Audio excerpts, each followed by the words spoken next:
네, 오늘 주식 종목 리뷰는 여기 나와 있는 대한해운 한번 보도록 하겠습니다. 들어오신 분들 구독, 좋아요 버튼 한 번씩 눌러주시면 감사하겠습니다.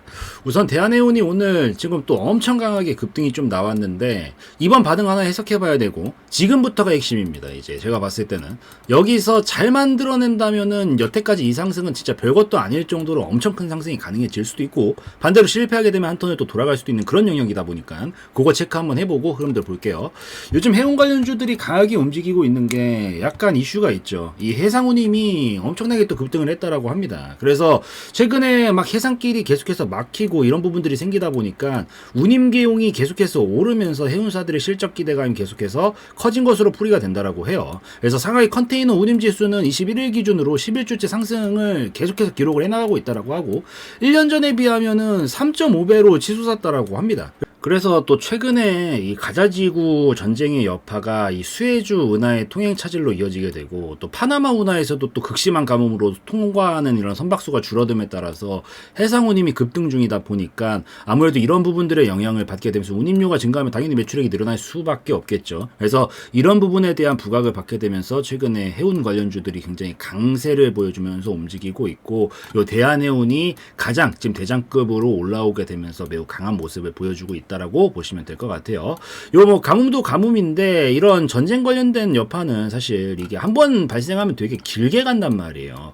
이게 전쟁이 무서운 게 바로바로 끝나질 않아요. 러시아 우크라이나 전쟁도 봐봐요. 엄청 길게 갈 수밖에 없단 말이에요. 한번 터지면은. 그래서 이게 계속 여파가 계속해서 이어지고 있는 상황이다 보니까 당분간 이 이슈에 대한 뭔가 흐름이 계속해서 이어지지 않을까라고 보여서 그런 부분들을 통해 가지고 같이 해운 관련주들이 움직임 보일 수 있다 기억하시고 보시면 좋습니다. 그렇게 보시고 재무적으로도 좋아요. 이 대한해운 같은 경우에는 원래 재무가 안 좋은 해운 관련주들이 되게 많거든요. 조선도 마찬가지고. 근데 흑자폭을 잘 유지를 해주면서 끌고 가고 있는 점들을 미뤄서 봤었을 때는 가장 안정적인 모습을 취하고 있는 종목 중에 하나다라고 보고 있고 이렇다 보니까 지금도 가장 먼저 대장격으로 급부상을 하면서 계속 그림을 만들 수 있는 원동력이 되지 않았나라고 보고 있으니까 여기서 이제 해상료 운임료가 또 상승하게 되면은 또 추가적인 부분들 기대할 수 있는 부분들도 열리기 때문에 요거 같이 체크하시면서 보시면 될 것 같습니다. 그래서 요거 말씀드리고 그 다음에 이제 다시 기술적으로 들어와서 살펴볼 건데 얘가 지금 계속 오랜 세월 박스권이 이어지고 있는 상황이에요. 박스권을 진짜 오래 쳤습니다. 이거 지금 거의 10년을 넘게 치고 있는 상황인데 어쨌든 박스권을 이렇게 치면서 움직이고 있는 상황에서 최근에 하단 라인을 좀 잡아주고 나서 반등하는 모습들을 계속해서 만들어주고 있어요. 얘가 지금 좀 전에 재무 상태 보셨다시피 물론 이슈도 이슈지만 재무가 꺾이거나 그런 부분들은 보이지가 않죠. 그 말인즉슨 어쨌든 기본적인 펀더멘탈이 어디 간 게 아니기 때문에 얘는 계속 이 움직임은 얼마든지 우선 이어나갈 것으로 예상은 하고 있습니다. 반대로 재무가 안 좋아졌다라고 하면 꺾고 내려갈 가능성이 생길 수밖에 없었겠지만 지금 그런 상황이 전혀 아니기 때문에 여긴 저점으로 잡았다라고 보이고 여기서 지금 박스권이 이어지고 있잖아요. 박스권의 기본적인 제가 매번 설명드리는 이 성질이긴 하지만 하단 라인에서 어떻게든 자리만 잡으면 상단까지 가려는 게 기본적인 박스권에서의 룰입니다. 근데 여기서도 어떻게든 자리만 잡으면 상단까지 가는 그림이 당연히 연결될 수밖에 없고 지금 그 그림을 태우면서 가고 있는 상황이다. 그리고 지금 어디까지 왔어요? 요 상단 라인 근처까지 다 온 상황이에요. 그래서 여기까지 우선 올라오는 거는 이미 여기서 반등 자리를 잘 만들어준 시점부터 계속해서 하나의 흐름으로서 여기까지 연결이 되었다라고 보이는데 여기서부터가 이제 중요하지. 언제까지 박스권에 있을 거예요? 영원히 박스권에 있는 경우는 존재하지 않습니다. 큰 흐름이든 작은 흐름이든 박스가 충분히 이어졌다면 그 다음에 추세가 나올 타이밍인데 이번에 이슈를 봤었을 때는 해상운임이 어느 정도 증가가 하게 되면서 이런 재무적인 부분들에도 분명히 영향을 미칠 정도가 되지 않을까라고 예상이 되는 그런 시점이고 그렇다라고 했었을 때 그런 부분이 반영될 수 있다라는 게 선반영으로 지금 가격으로 만약에 드러나게 된다라고 하면은 박스권을 끝내고 돌파가 나왔을 때 시세적인 부분으로 연결이 될 수 있는 그런 가능성들도 충분히 기대를 한번 해볼 수가 있겠죠. 그래서 그 길목에 있어서 이제 마지막 자리가 이제 이 자리다라고 보여요. 이 자리를 돌파를 해주면 엄청 강한 상승 랠리로 보낼 수 있는 자리이기 때문에 여기를 지금 거의 다 온 상황에서 터치하는 이 상황에서 반응들을 좀 잘 살펴봐야 되는데 우선 오늘만 봤었을 때는 아직까지는 좋다라고 보이거든요. 가능성 얼마든지 있다라고 생각은 우선 하고 있는 게 여기서부터 포함해가지고 지금 여기가 매물이 많은 지역인데 올해 초에 엄청나게 큰 거래량이 하나가 나왔어요. 이 거래량이 나와주면서 이전에 있었던 이 매물 자리들을 한번 싹 훑으면서 이쪽으로 물량이 넘어갔다라고 좀 보고 있는 시점인데, 여기 시점에서 이렇게 큰 거래량이 나오고 나면은 특히나 이렇게 고점 자리들을 건드려주면서 과거 매물을 훑으면서 큰 거래량이 나오는 것들은 분명히 변화를 암시한다라고 저는 보고 있는데, 다만 여기선 갈 수가 없었지. 왜냐면 거래량이 너무 크게 나왔거든요. 그러니까 목적상은 여기 매물들을 훑어주고 여기를 어느 정도 약화시키기 위해서 했다라는 목적에 부합하는 행동이었기 때문에 분명히 나쁜 뜻으로 해석할 부분이 있었던 건 아니었지만, 어쨌든 단기적으로 힘을 많이 썼기 때문에 눌러주는 건 어쩔 수는 없어요. 그래서 이번 턴에선 바로 못 갔죠. 이 턴에서는. 근데 눌러주고 나서 다시 반등쯤에서 다 왔는데 오늘 딱 건드렸는데 오늘 반응 해석해보니까 거래량 크기 어때요? 줄어들었단 말이에요. 지금 거의 한 절반 정도 가까운 수치로 줄어들었죠.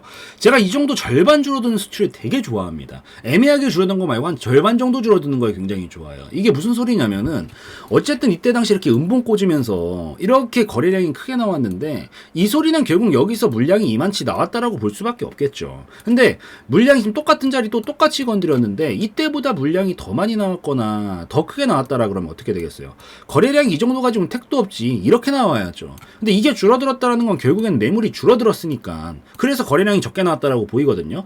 최대한 중류 구간을 돌파하기 전엔 거래량을 쓰면 안 돼요. 안 써야 터뜨릴 수 있는 힘이 남아있다라는 소리이기 때문에 안 쓸수록 좋은 건데, 그 기준점을 저는 직전 매물의 반절 정도까지 하락하기 시작하면은, 줄어들기 시작하면은 얼마든지 여기가 헐거워져 있다라고 판단할 수 있다라고 생각하고 보는 타입입니다. 그래서 가능성은 전 추가적으로 더 있지 않을까라고는 우선 보고 있어서, 물론 상황에 따라서 대응은 대응대로 하셔야겠지만 우선 1차적으로 좀 더 기대하시면서 보셔도 될 것 같고, 여기 지금 3,000원짜리 건드리면서 이제 넘어가기 시작했었을 때 요 근처 영역은 지금 다 하나의 영역이거든요. 지금 들고 계신 분들은 거의 다 수익 중이실 것 같은데, 지금 자리에서 슬슬 여기서 약간 움직임을 예민하게 보시되 여기를 건드리면서 혹시나 좀 큰 거래량이 나오려고 하잖아요. 그러면 여기가 고점이 될 수 있다는 신호예요. 왜? 매물이 다시 늘어나고 있다는 신호니까. 그래서 혹시 좀 큰 거래량이 나오면서 여기 돌파각이 똑바로 안 나오고 건드리고 있는 시점이다라고 하면은 여기 또 고점만 되고 이렇게 뺄 수 있으니까 그 경우에는 전량 익절하시면 되고요. 만약에 지금 여기서 이 정도 거래량 수준만 유지하면서 다음 그림들 계속 그려나간다라고 하면은 추가적으로 충분히 기대할 수 있는 폭이 있는 거기 때문에 분할 익절 정도만 좀 해주시고, 혹시 모르는 리스크 관리 좀 해줘야 되니까 분할 익절 정도만 좀 해주시고, 나머지 본전에다가 딱 스탑 걸어두시고 나서 남은 물량 좀 욕심 내보셔도 이런 경우에는 괜찮을 것 같습니다. 지금 포인트들 짚어드렸으니까 요거 토대로 좀 대응을 해나가시고, 그 다음에 혹시 넘어갈 수 있다라 그러면 그때 기대할 수 있는 자리는 어디까지겠어요? 지금 여기서 만약에 넘어간다라는 관점으로 봤었을 때 이 정도 파동값만큼은 넘길 수 있겠죠. 왜? 이 정도 모아놨으니까. 그래서 이 정도 파동값만큼 넘어갔었을 때 볼 수 있는 다음 자리가 저는 대략적으로 10,000원 언저리까지도 가능성은 열릴 수 있지 않을까라고 생각을 좀 하고 있어요. 그래서 이게 모아놓은 게 이만큼이고 이거 무려 10년짜리 파동인데 뭐 찔끔 뭐 10% 20% 가자고 이걸 만든 건 아니겠죠. 그래서 물론 돌파하는 데까지가 어려운 게 문제긴 하지만 지금 반응은 나쁘지 않았고, 분할익절만 해놓고 보셔더라도 문제될 건 없으니까 지금 반응은 좋으니까요. 어떻게든 넘어가는 움직임만 조금 나와준다라고 하면은 그때부터 부터는 요 자리 넘어가면 10,000원까지 풀홀딩 하시면서 보셔도 괜찮으니까, 지금 여기서 반응 제가 체크해 드렸어요. 요거 토대로 중간중간 이 관찰해 가시다가 흐름 조금 무리한다 싶으면 전량 익절, 아니면 절반만 익절하고 나머지 본전에다 걸어두고 흔들어주다가 가주면 그때 10,000원까지 보시는 그런 전략으로 이해를 하시면서 보시면 되겠다라고 좀 말씀드리도록 하겠습니다. 그래서 요 정도면 충분히 이해되셨을 것 같으니까 여기까지 좀 찍고 마무리 짓는 걸로 하고요. 오늘 영상에서의 내용은 제 개인적인 견해였으므로 참고용으로만 보시라고 말씀드리고 마무리 짓도록 하겠습니다.